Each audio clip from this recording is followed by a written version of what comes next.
So welcome back to the English Speaking Coach. I'm Graham Neale and I want you to be a more confident public speaker, the best communicator that you can be. Now, we're going to focus on a critical skill in the workplace, giving engaging and effective presentations. So think PowerPoint. Whether you're presenting to colleagues, clients or upper management, knowing how to capture and hold your audience's attention is key to delivering a successful presentation. So let's dive into the strategies that will help you do just that. Before you even start your presentation, it's important to understand your audience. Now, I've touched on this in a previous video. So who are your audience? What are their needs? What are their interests? And what are their expectations? Think about what your audience already knows and what they need to learn. Are they familiar with the topic, or are you introducing new concepts? Understanding this will help you tailor your content to meet their needs. For example, if you're presenting to a group of experts, you can dive deep into technical details. But if your audience is less familiar, you'll want to focus on clear explanations and avoid jargon. So by knowing your audience, you can craft a message that resonates with them and keeps them engaged from start to finish. Next up is structuring your presentation. A well-organized presentation is going to be much easier to follow and will be more compelling for your audience. So start with a strong introduction that grabs their attention. Again, I've touched on this before. You might open with a surprising fact, a relevant story, or a question which piques their interest.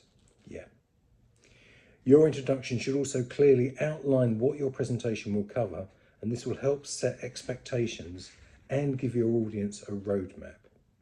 So in the body of the presentation, focus on three, and I've touched on threes before, focus on 3 up to 5 main points. Organize these points logically, so each idea builds on the last.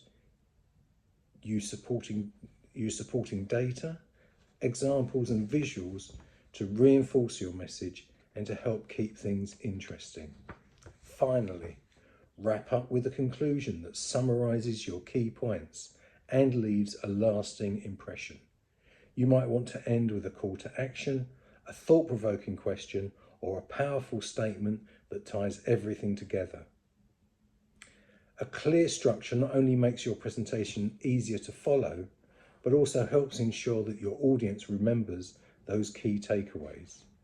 It's also going to make it easier for you to present if you've got a clear structure.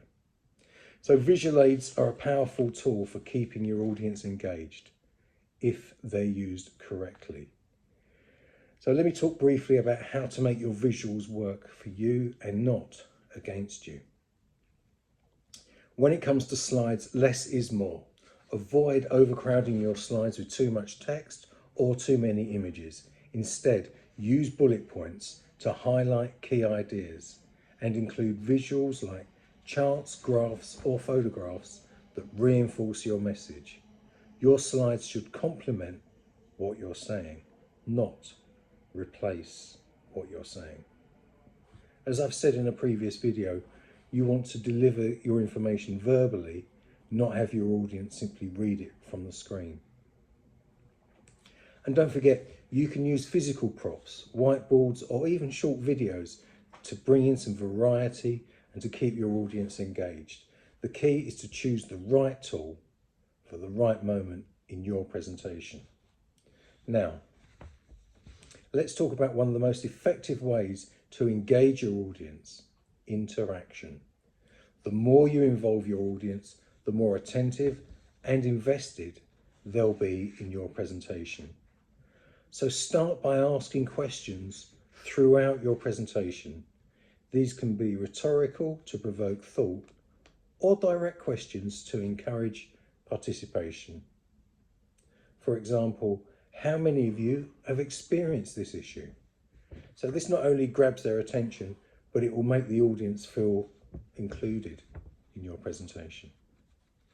Another great tool is live polling or surveys. Tools like Mentimeter or Slido allow your audience to participate in real time, making your presentation more dynamic. This can be fraught with difficulties though. You really want to practice and rehearse these IT events before you go into a large room full of people with high expectations from you.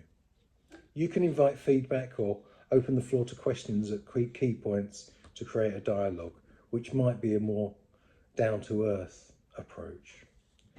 Don't forget to pay attention to your audience's body language. If you notice people looking confused or disengaged, take a moment to address it.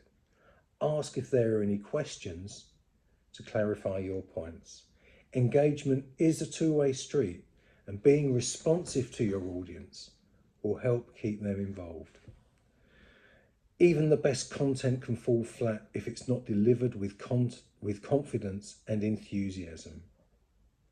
Your energy and your passion will be contagious, and that commitment will play a huge role in how your message is received.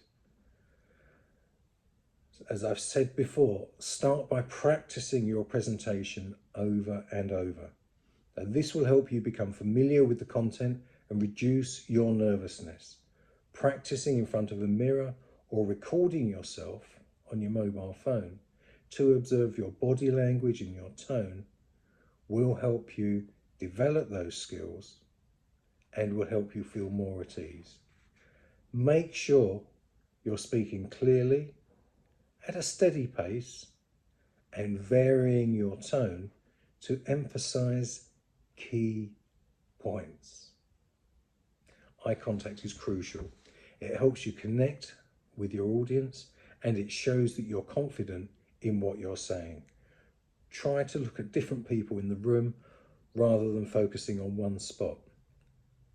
And here's the thing, if somebody is nodding, don't stare at them. Don't just fix on one person. Make sure that you're scanning the audience. I've spoken in another video about doing a Z, or if you're American, about doing a Z, and scanning the room and then coming back and then working across the room again. Don't forget to smile. Your enthusiasm for the topic should come through in your facial expression and in your gestures. Now, movement can help keep your audience attention. If possible, use the space at the front of the room instead of standing in one spot. But again, this is a skill which we need to learn and which we need to develop. So if you're not very confident with that, be fluid, but don't just stand in one spot. Remember, confidence comes with practice. So the more you prepare, the more comfortable you'll be with your presentations. So to wrap things up, delivering an engaging work presentation comes down to understanding your audience, structuring your content effectively, using visuals wisely, and encouraging interaction. The structure of your content is very important. Using visuals wisely, encouraging interaction, and deliver with confidence. So if you follow these tips, you'll not only capture your audience attention, but you'll leave a lasting impression. And you'll feel good about the delivery and about the presentation that you've just done. So if you found this helpful, please give it a thumbs up. Maybe subscribe if you want more tips on communication skills. And if you've got any questions, leave them in the comment section below. Thanks for watching.